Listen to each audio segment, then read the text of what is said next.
Hello everyone, welcome back to my channel unique recipes by Jesmin. আজকে আমি আপনাদেরকে তৈরি করে দেখাবো বুট ভাজা। রমজান মাসে অনেকেই আছে বুট ভাজা বাইরে থেকে কিনে আনে, কারণ বাড়িতে বুট ভাজা তৈরি করলে বাজারের মতো সেই টেস্টটা পাওয়া যায় না। কিন্তু আপনারা যদি এইভাবে বুট ভাজা তৈরি করেন তাহলে আপনারা বাজারের মতোই এই বুট ভাজাতে টেস্ট পাবেন এবং ছোট বড় সবাই এই বুট ভাজা খেতে পছন্দ করবে। বুট ভাজা তৈরি করার জন্য আমি নিয়েছি বুটটাকে আমি তৈরি করার আগের দিন রাতে ভিজিয়ে রেখেছি। আপনারা দেখতেই পাচ্ছেন, সকালে যখন আপনারা বুট ভাজাটা নেবেন তখন দেখবেন বুট ভাজাটা পানির ভিতরে ভিজে কেমন নরম হয়ে গেছে। এখন বুট ভাজা তৈরি করার জন্য বুট ভাজাটাকে প্রথমেই আমাদের সিদ্ধ করে নিতে হবে। সেজন্য ভিজিয়ে রাখা বুটটাকে আমি প্রেসার কুকারের ভিতরে দিয়ে সিদ্ধ করে নেব।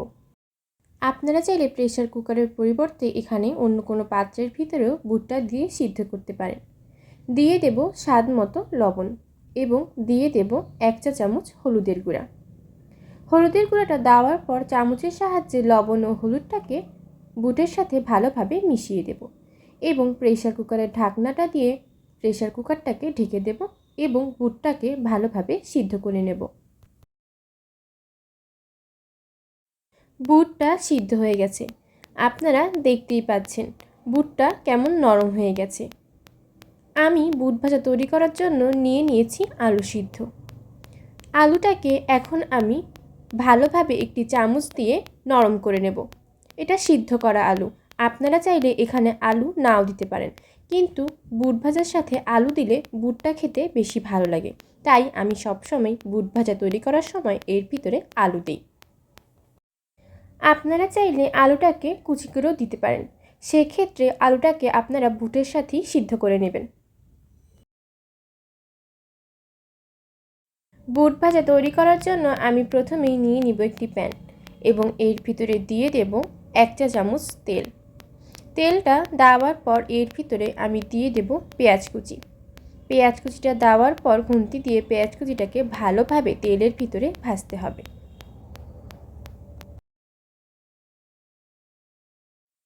পেঁয়াজটা বাদামি রঙের হয়ে এলে এর ভিতরে আমি দিয়ে দেব 1 চা চামচ রসুন বাটা, দিয়ে দেব 1 চা চামচ আদা বাটা এবং দিয়ে দেব 1 চা চামচ জিরা গুঁড়া।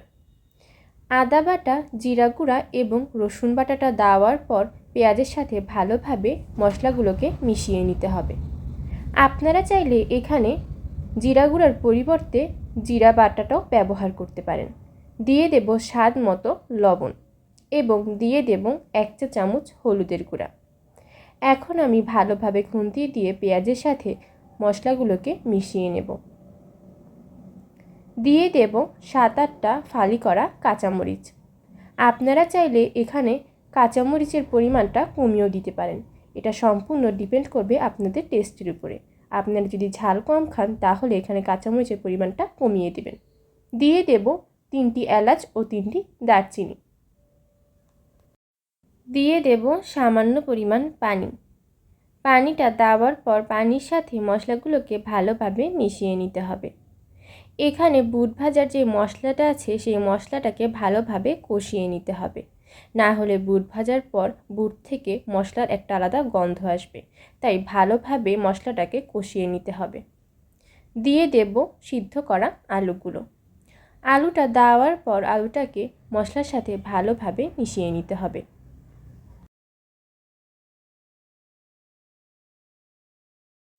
মেশানো হয়ে গেলে আমি এর ভিতরে সিদ্ধ করে রাখা বুটগুলোকে দিয়ে দেব এবং বুটের সাথে আলুটাকে ভালোভাবে মিশিয়ে নেব। দিয়ে দেব সামান্য পরিমাণ পানি।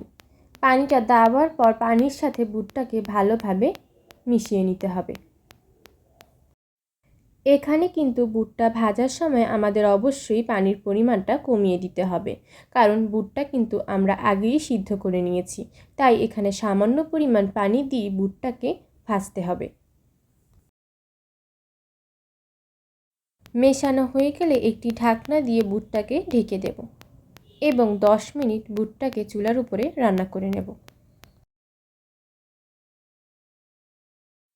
10 মিনিট পর ঢাকনাটা উঠিয়ে ফেলব এবং চামচ দিয়ে বুটটাকে ভালোভাবে নেড়ে দেব। বুটটা রান্না করার সময় অবশ্যই লক্ষ্য রাখবেন বুটটা যেন নিচে দিয়ে পোড়া লেগে না যায়। বুট ভাজাটা অলমোস্ট তৈরি হয়ে গেছে। এখন আমি এর ভিতরে দিয়ে দেব ধনিয়া কুচি। ধনিয়া কুচিটা দেওয়ার পর ধনিয়া কুচিটাকে বুটের সাথে ভালোভাবে মিশিয়ে নিতে হবে।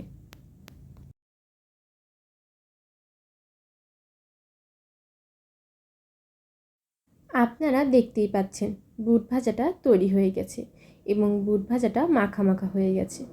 এখন আমি বুট ভাজাটাকে নামিয়ে ফেলবো এবং একটি পাত্রের ভিতরে পরিবেশন করে নেব। আশা করি এইভাবে যদি আপনারা বুট ভাজা তৈরি করেন তাহলে রমজান মাসে আপনাদের আর বাহির থেকে বুট ভাজা আনতে হবে না। আপনারা ঘরেই বাহিরের মতো টেস্টের বুট ভাজার রেসিপিটি তৈরি করতে পারবেন। তৈরি হয়ে গেছে মজাদার বুট ভাজার রেসিপি।